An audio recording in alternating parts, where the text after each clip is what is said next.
I'm not happy, complained Gordon. Your firebox is out of order.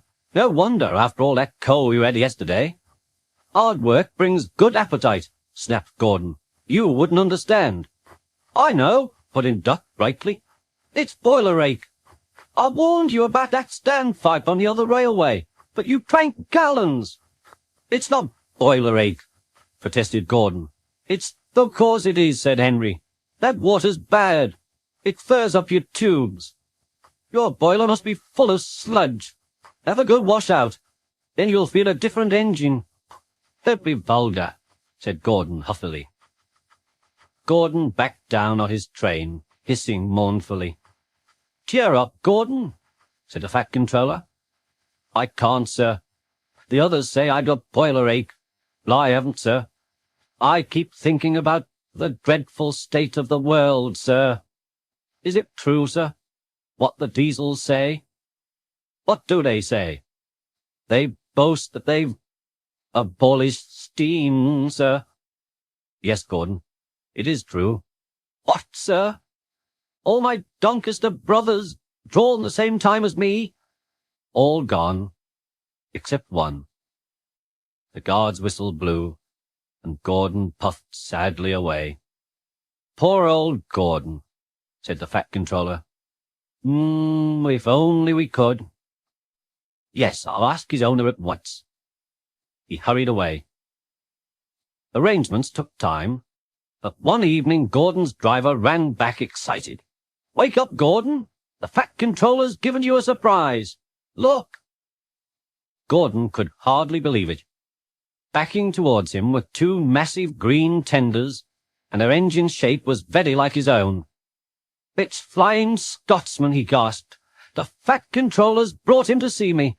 Oh, thank you, sir. Gordon's toot of joy was drowned by Flying Scotsman's as he drew happily alongside. Next day the two engines were photographed side by side. You've changed a lot, smiled Flying Scotsman.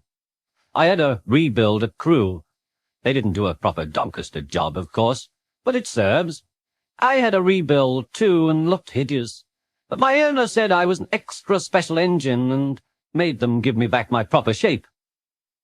Is that why you have two tenders, being special? No, it's hard to believe it, Gordon, but over there, there's hardly any coal and water.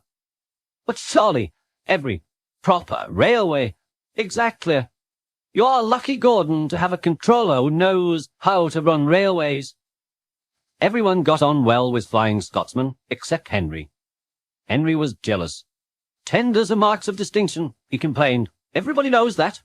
Why's he got two? He's famous, explained Duck and Donald. He was the second to go 100 miles an hour. Besides, the other railway has no coal and water. Pooh, sniffed Henry. I don't believe that. I never boast, he continued, but I always worked hard enough for two. I deserve another tender for that. Duck whispered something to Donald. Henry, asked Duck innocently, would you like my tenders? Yours? Exclaimed Henry. What have you got to do with tenders? All right, said Duck. The deal's off. Would you like 'em, Donald? I wouldn't I deprive ye of the honour. It is a great honour, said Duck thoughtfully, but I'm only a tank engine, so I don't really understand tenders. That's James, Mike. I'm, sorry I was rude, said Henry hastily. How many tenders have you, and when could I have them? 6. People haven't received any. 6 lovely tenders, chortled Henry. What a splendid sight I'll be. That will show the others the sort of engine I am.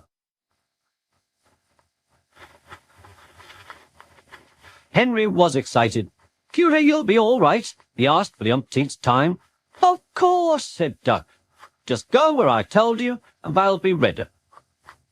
Meanwhile, word had gone around, and the others waited where they could get a good view.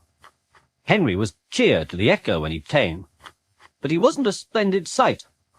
He had 6 tenders, true, but they were very old and very dirty. All were filled with boiler sludge. That a good wash out, Henry? Called a voice. That's right. You feel a different engine now? Henry wasn't sure, but he thought the voice was Gordon's.